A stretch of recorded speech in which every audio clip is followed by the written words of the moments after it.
Okay. Today we're looking at rational numbers. Last week we looked at integers. Is everyone with me? Okay. Let's look at this. Everyone's pens and pencils are down. You're looking at this with me. Let's do a couple of these together. Look up here at number 1. Maybe I can zoom this in. Let me try. Is that better? This isn't a page. Your pencils and stuff are down. You're just looking up at the board. Okay, it says identify the number that point P represents. So let's look at this. Does anyone remember what we talked about interval length? What interval length is?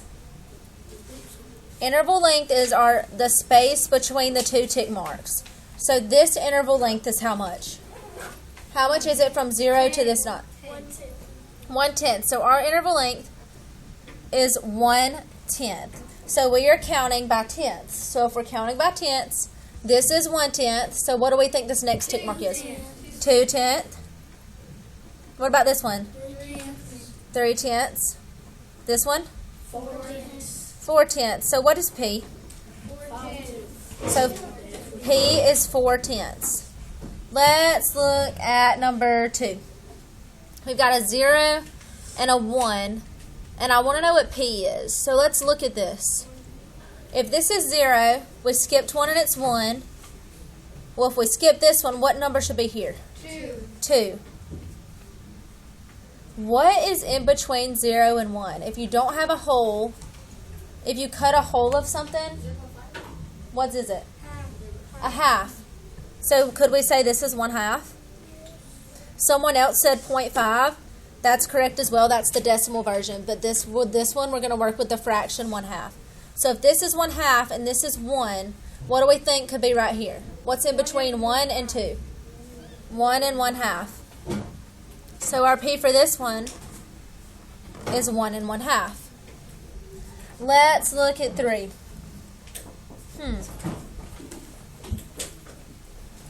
Please let him in. I've got a 0, and then I've got 2 spaces, and I've got a 1. Well, let's count how many lines it takes me to get to 1. Let's start at 0 and count. Ready? 1, 2, 3. So it took me 3. So could we say we were counting by thirds? Like, what if we made this 1/3? If this is 1/3, what would this one be? 2/3. Well, if that one's 2/3, what would this be? 1 or 3/3. Is 3/3 and 1 the same thing? Yes. Okay, so could we say P for this one is 2/3? Yes. Is everybody following? Thumbs up if you're getting it. Yeah. Okay. Let's do number 4, and then we'll be done with these for the day. I've got a 0, 2 ticks, and a 75.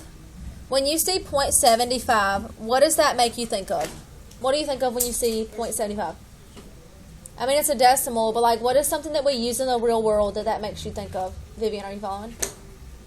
What's something in the real world that we use that we might have 75 of? Like money. So like, I think 75 cents when I think stuff like that. So if 75 is here, if I added another quarter, what would I have? $1. So this would be 1. Okay, let's look at that.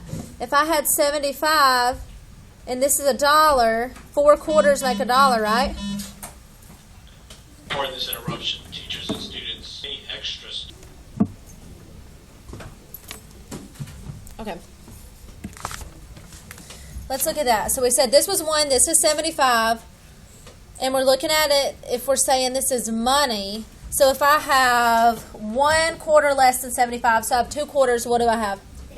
50. So this is 0.50. So what do you think this one is? 0.25. So can we say P is 0.25? Is everyone understanding that? Identifying numbers on the number line. Okay, girls. Okay, let's move on. Let's close our highlighters and put them down. Same with our pencils. You're following me. For this, we're going to identify numbers that represent point P. But before we do that, let's look at this. Let me pause this.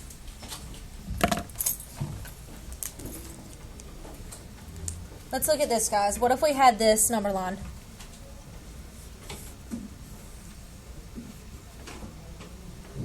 Whoever's tapping, do you mind please stopping? -3, -2, -1, 0, 1, 2, 3. So this is the number line that I have. And it's asking me to plot 2.6. Can I plot 2.6 on the number line? Yes. Do y'all remember when we had integers last week? What an integer was? Is this an integer? Look up there at our word wall and tell me if that's an integer. No, why? Why is it not? Why, Grace? Because it's a whole number. So everyone get out your red notebook that we take notes in.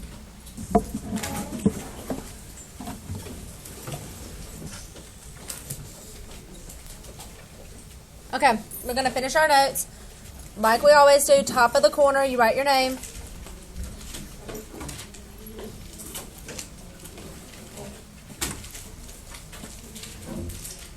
And then I want you to write the date. Today is what? 19th. So August 19th. And then I want you to write the class. So this is, what color class is this? Blue. So this is 3A. And then I want you to write blue to the side. This is what your paper should look like.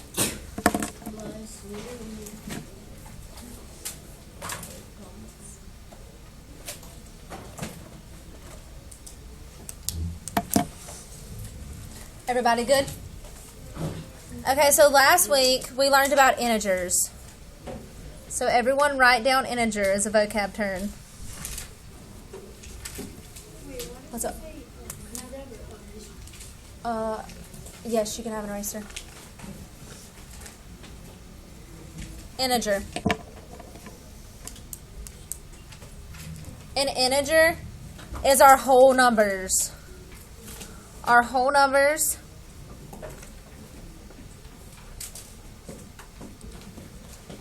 They can be positive or negative. Yes. Yes.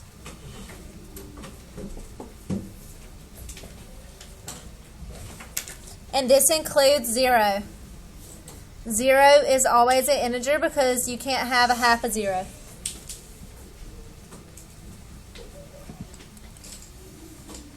Can we plot integers on a number line?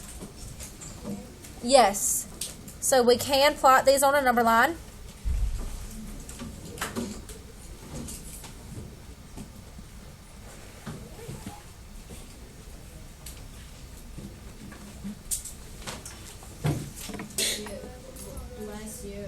Our new term that we're looking at today, this is our new term. We're going to learn what rational numbers are. Rational numbers. Bless you. You're welcome to get a tissue.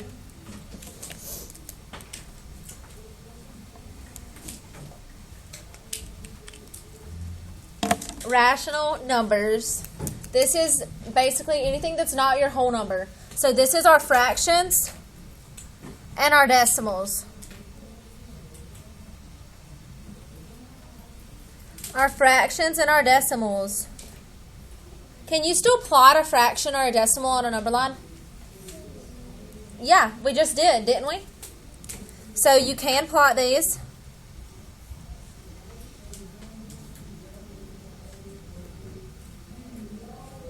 This is not 0. You cannot have a half of 0. If you have 0 of something, you just don't have any. Okay, once you've written that down, put your pencils down. I'm going to continue to write, but you all do not need to write down what I'm going to write down now. If I gave you the number 2.6,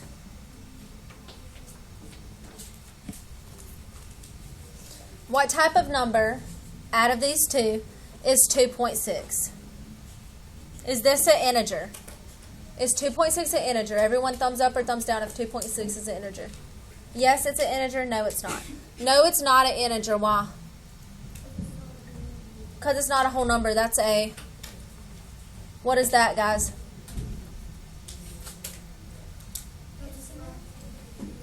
That's a decimal because we've got the decimal point. So this is a rational number.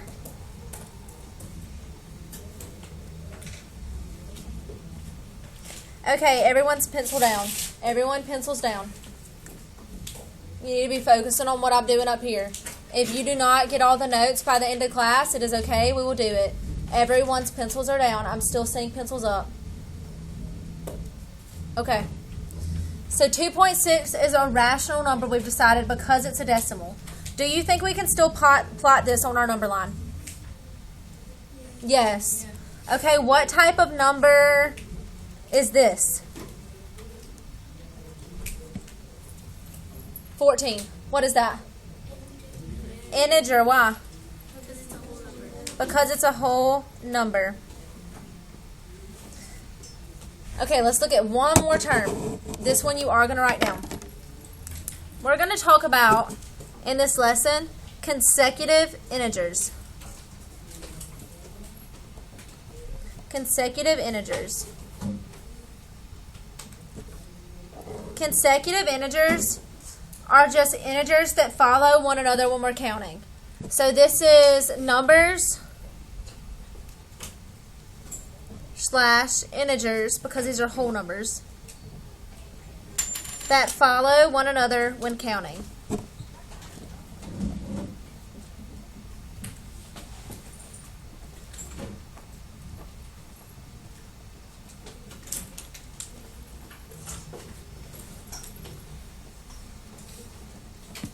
Okay, so consecutive integers are numbers / integers that follow one another when counting.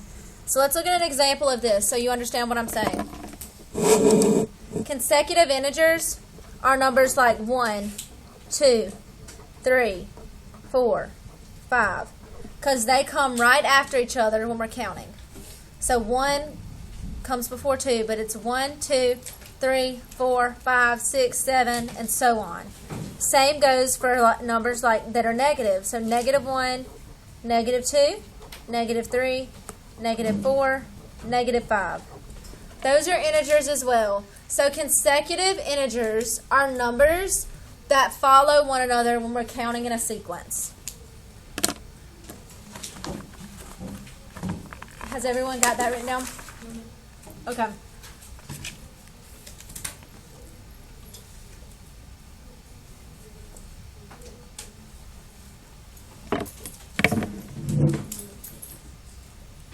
Okay, let's look at this. You are not writing anything down when I'm writing right now.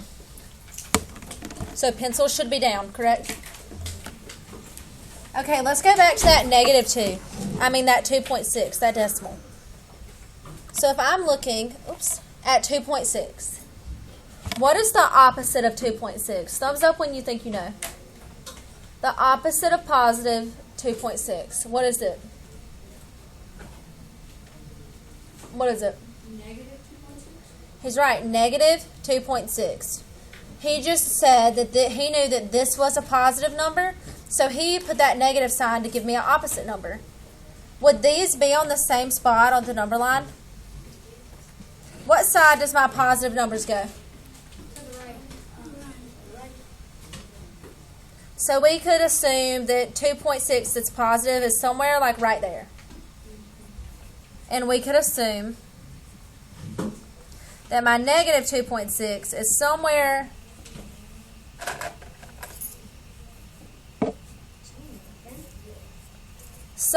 on this side of my number line, because we know that that is where the negatives go. Okay, look at this.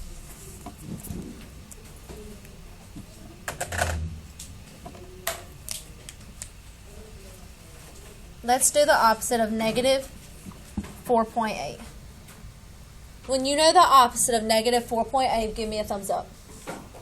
What is it?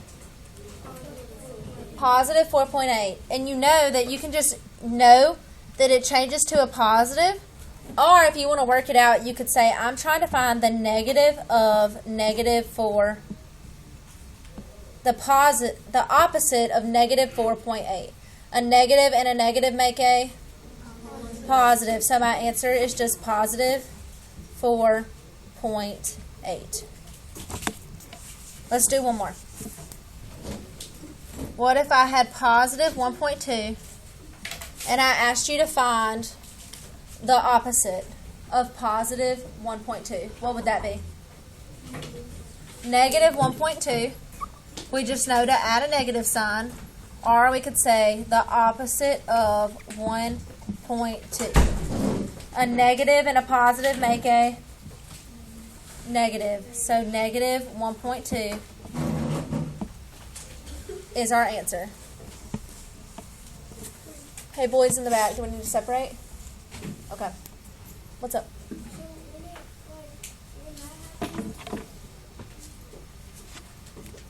Let's move on to this. Let's do a couple. Have we already done these? Okay, my slides are mixed up. Let's look at this number line then. We're going to identify decimals and their opposites on a number line. You can turn to page 29 in your book.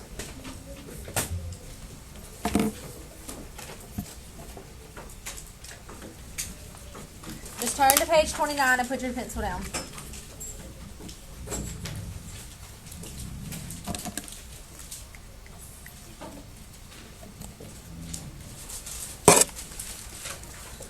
Before you write anything, look up here at my board. Let's go back and continue to work with this 2.6 number.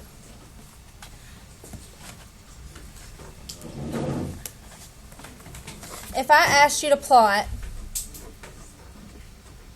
negative 2.6, what is the first thing you're going to do to begin to plot that number? Can I get my book? Like my math book? My Yes. teacher helped me, like, my Get your math book. It's okay. You need it. What is the first thing we're going to do? What's the first number that we have our whole number? A negative 2. So the first thing I'm going to do is find around where I think negative 2 would be. It's going to be around here. And we've got 0.6, which is negative 2.6 above negative 2.4 or below negative 2.4? Below. So can we just guesstimate that it'd be somewhere like right there? Are we all understanding how to plot things on a number line? This is kind of similar. Let's put our highlighter down.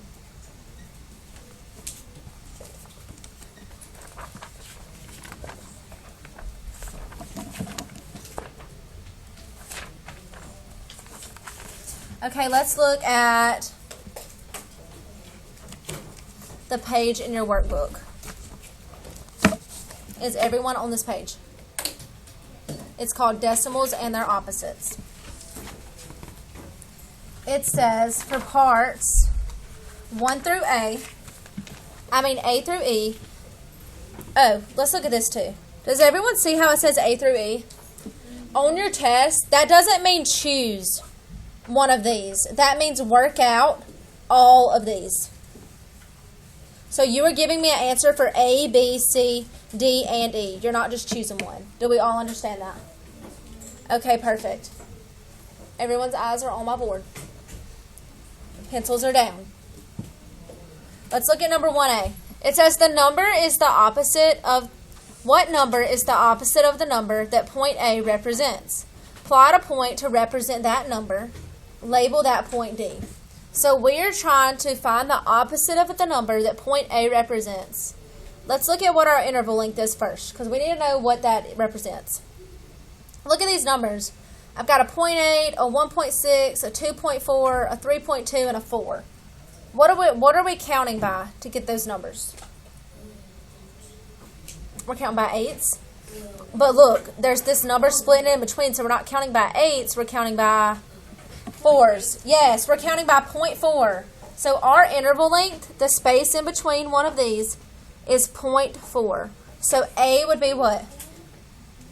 0.4. So if A equals 0.4, What is the opposite of A? Miranda, what's the opposite of A? She's right. Our opposite is negative 0.4. And it says plot it and label it D. So where would negative 0.4 be? Is it going to be above my 0 or below? Below. How many ticks below am I going to go?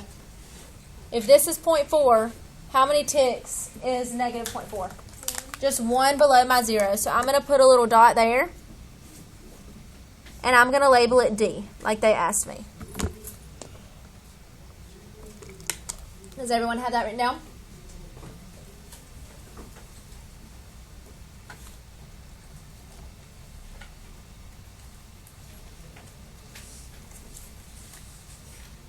Okay, let's look at 1B. It says, what number is the opposite of the number that point B represents? Plot a point to represent that number and label it E. So everyone find point B and give me a thumbs up when you got it. All right, what's point B? Okay, negative 1.6 is B, and we're trying to find the opposite. What's the opposite of negative 1.6? What is it? 1.6. So let's find 1.6 on our number line. Thumbs up when you found it. Okay, 1.6. We're going to do it, plot it, and we're going to put our E. Okay, let's move on to C. It says, what number is the opposite of the number that point C represents? Opposite of the opposite. Which one is point C? What does point C represent? 3.2. So I'm trying to find the opposite of the opposite. So the opposite of positive 3.2. A negative and a positive makes a negative. A negative and a negative make a positive. You can also think of it like this. Everyone look at me standing up. If I'm finding the opposite of an opposite, I'm going to start on positive 3.2. I'm going to step back to negative 3.2. Well, now I have to go back to the opposite, so I'm going to step back up to 3.2. When it says the opposite of the opposite, your answer is always that original value that it asked for. Because you just go to the opposite of it and go straight back to the same value. Does everyone understand that? Think of those stepping forth and backwards on a number line. So 3.2, and it said that that's what it represented, so this is going to be C. And next one, it says write the number that point A, E, and C represent as decimal fractions. So this is kind of confusing. Decimal fractions. So we already found that A equaled 0.4, correct? What place value is my 4 at? This is the, what place? This is the tenths place, tenths. So we're counting by tenths. So 0.4 will turn into 4 over 10. And now it says do what E is. So where's E? E was 1.6. What do you think 1.6 is going to end up being as a fraction? Huh? It'll be 16 tenths. You're going to move that over like we moved this over and put it over 10. Yep, let's look at C. Let's do one more. C was 3.2. What is 3.2 going to be as a fraction? 32 tenths. And then look at the next one. It's super easy for us. It says, what are the opposites of the decimal fractions from part D? The opposite of positive 4 tenths, what's the opposite of a positive? A negative. So our answer is going to be negative 4 tenths, negative 16 tenths, and negative 32 tenths. All we had to do was add that negative sign to make it an opposite.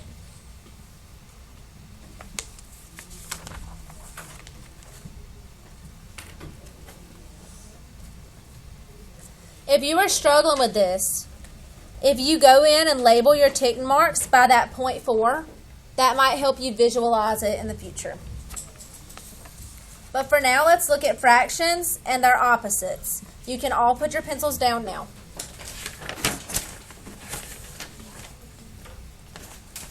We're going to look at this real quick by ourselves. It says, display the number line that shows the integers -3 to 3.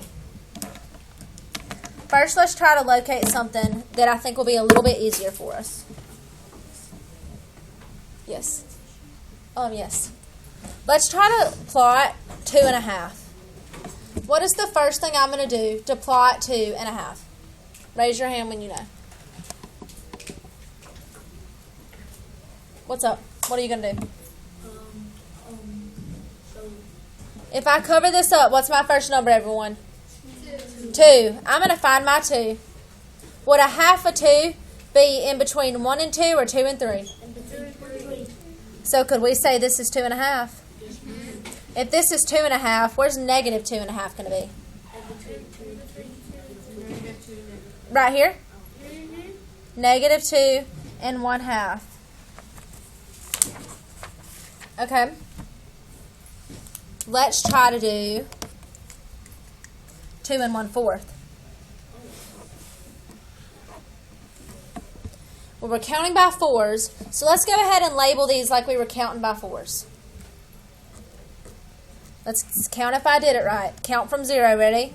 1, 2, 3, 4 equals 1. So if this is that, this will be 1/4. This will be what? 2/4.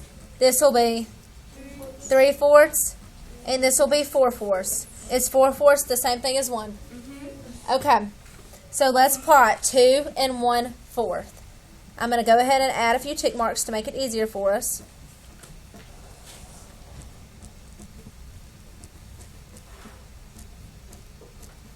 Okay, so if I'm plotting 2 and 1/4, what do I start off by looking at? My 2. So if I find my 2, which one of these ticks is going to be a 4th? How many do I go over to go to 1/4? 1. So if we plot it, this will be 2 and 1/4. Thumbs up if you're with me. Okay. Look at number 2 in your book. It should be on page 30.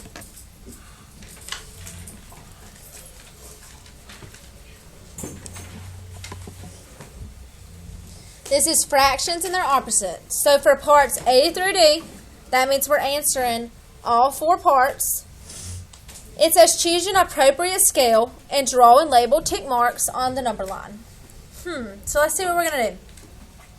It says plot 2/3 and its opposite.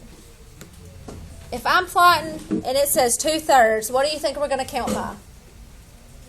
Thirds. So let's do that. Let's go ahead and add in our whole numbers to make our life easier. So go in and put 1, 2, 3.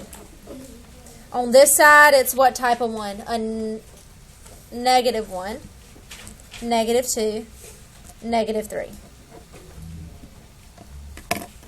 So if I'm counting by thirds, how many ticks do I need in the middle? Well, this is one of them, so we need 2.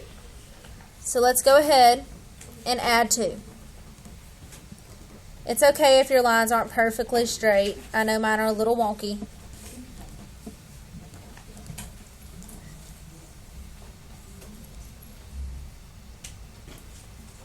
So this will be 1/3. The next one will be what? If this is 1/3, this is 2/3. 1 is technically 3/3. And then we have what? Everyone stop writing and get with me. We've got 3/3. Vivian, what's next? 4/3. And then we'll have what?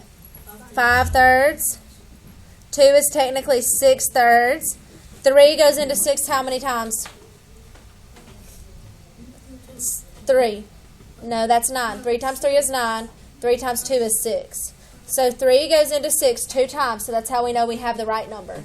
Okay? We're just checking ourselves.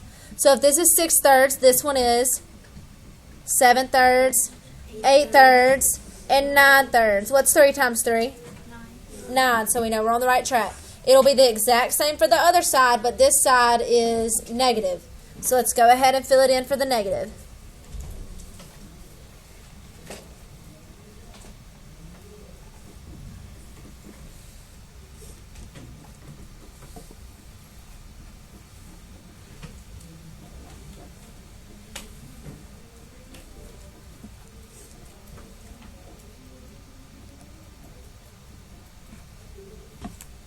We all have that after lunch slump, don't we? That after lunch slump where you're tired after eating? Oh. Well, good, Aiden. Okay, guys, let's look. It says plot points 2/3 and its opposite. Where's 2/3? Someone come up there and point to where 2/3 is on my board. Brandon, do it. Don't touch the board, just kind of hover over it, okay? Where's positive 2/3? Right there. So that's what we're going to plot. If this is positive 2/3, where's negative 2/3 going to be? Because that's its opposite, right? Where's it going to be? On the other side. So let's go ahead and plot our negative 2/3. Now it's telling me to plot points 5/3, negative 5/3, and the opposite of negative 5/3. Two negatives make a positive. So this is asking me to plot negative 5/3 and 5/3. Do you see 5/3 on this side? So let's plot it. And then you'll plot your negative 5/3, which is its opposite. Okay, everyone look at C. What's up? Yes, I can.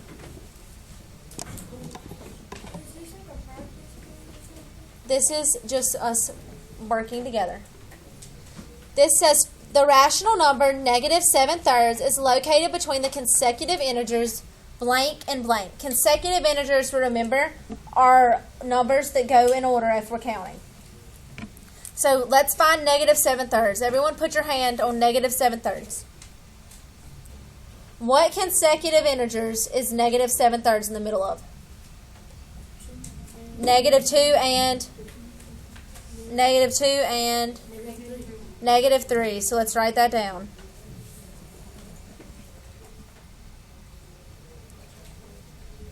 And then what was our interval length? What was our space in between intervals that we talked about? It was 1/3.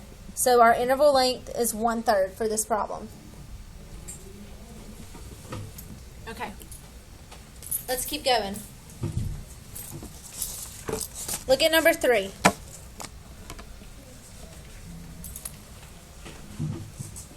Actually, we are just going to do a little of number 3 and move on so that we make sure we have time to do everything. So look at number 3. It says for parts A through E, use the number line, choose an appropriate scale, draw and label the tick marks. So look at what we've got. We've got negative 1.5, negative 1/2, 0.5, and 2 over 2. Let's just plot where about these would be because I don't have time to do all of these ones with you. So we're going to circle 3, and that'll be one of our review problems tomorrow. But let's just look. Negative 1.5. What is 0.5 as a fraction? 0.5 is a half, right? So this is asking me for negative 1.5. So if this is 2, let's just assume this is negative 1 here, and this is 1. Where am I going to get negative 1.5? Like, where am I going to go? What consecutive integers is negative 1.5 in between? What consecutive integers? Is it between 0 and negative 1, or negative 1 and 2? Zero. It's more negative. This is 1.5. So it's a half more than 1. So it is going to be about right here. Let's do the next one. This asks for a negative half. A half is more than 1. Class? Yes. A half is more than 1 or less than 1? Less than 1. So what consecutive integers is that one going to be in between? 0 and negative 1. So let's plot that. and we'll put negative 1/2.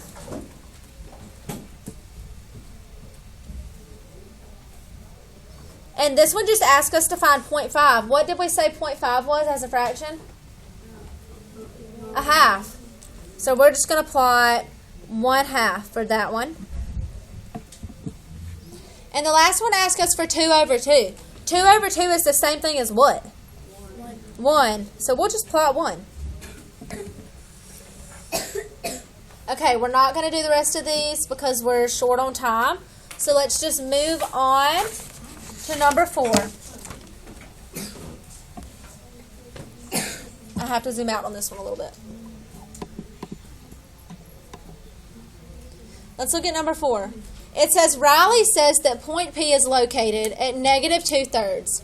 Tara says that point P is located at negative 1 2/5. Do you agree with Riley or Tara? Well, let's figure out what our interval length is. Everyone start at 0 and count with me. 1, 2, 3, 4, 5. So if it's 5, we're counting by what? 5. Fifths. Yeah, 1/5. So this would be 1/5. This would be, this is,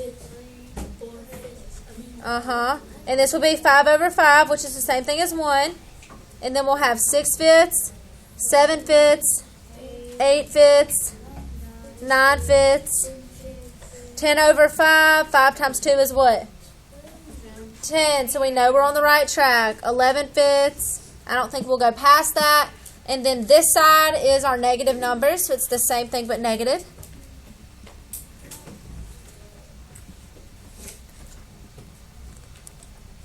Negative 3/5, negative 4/5, negative 5/5, negative 6/5, and I'm going to stop right here at negative 7/5. So point P is what? We've got 1 and point P is negative 1 and 7/5. So let's reread our problem. It said Riley says that point P is located at negative 2 3/5. Tara says point P is located at negative 1 2/5. Do you agree with Riley or Tara? Look at this. If we started at 1, it was the same thing as starting at 0 over here. So negative 1 is here. We've got our negative 6/5 in this, but this is only how many points from 1? Let's count. 1, 2. So could we say that negative 1 2/5 could be correct? Yes. So who's right? Tara or Tyra. Tara is right.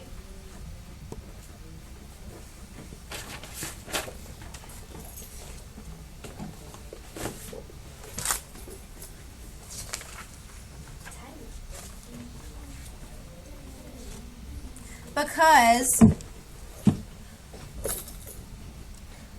1 2/5 is that 7/5 units to the right of 0. So to the right of 0, it's still that 7/5.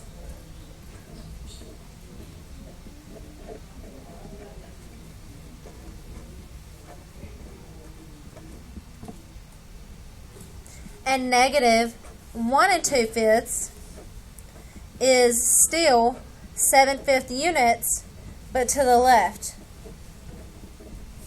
of 0. Do you all understand what we just did? Yes. Okay.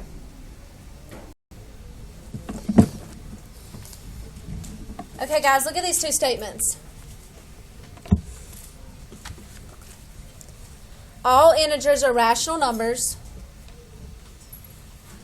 and all rational numbers are integers. Talk amongst your tables if you think these statements are true or false. Let's think about these statements. Look up at my word wall at the pink.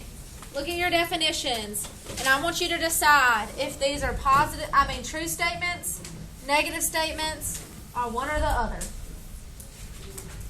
Talk about it for a second. Okay, all integers are rational numbers. True or false? Are all integers rational numbers? False. Why? Why? Because Why? because integers are whole numbers and negative numbers. Uh-huh. And like rational numbers are decimals and Fractions. Yeah. fractions. So rational numbers are decimals and fractions, and integers are whole numbers. So they can't all be the same. So both of those statements are false, right? Right. And we have our definitions written in our binders for us to keep looking at. Okay, everyone go to your homework pages. I'm about to tell you what they are. Just flip to the pages in your book that say practice.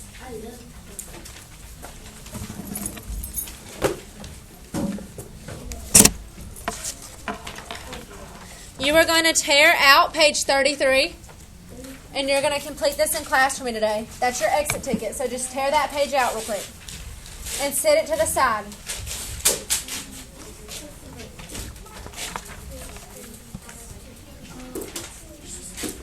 Okay, now everybody look at page 35. I want you to write study at the top of page 35.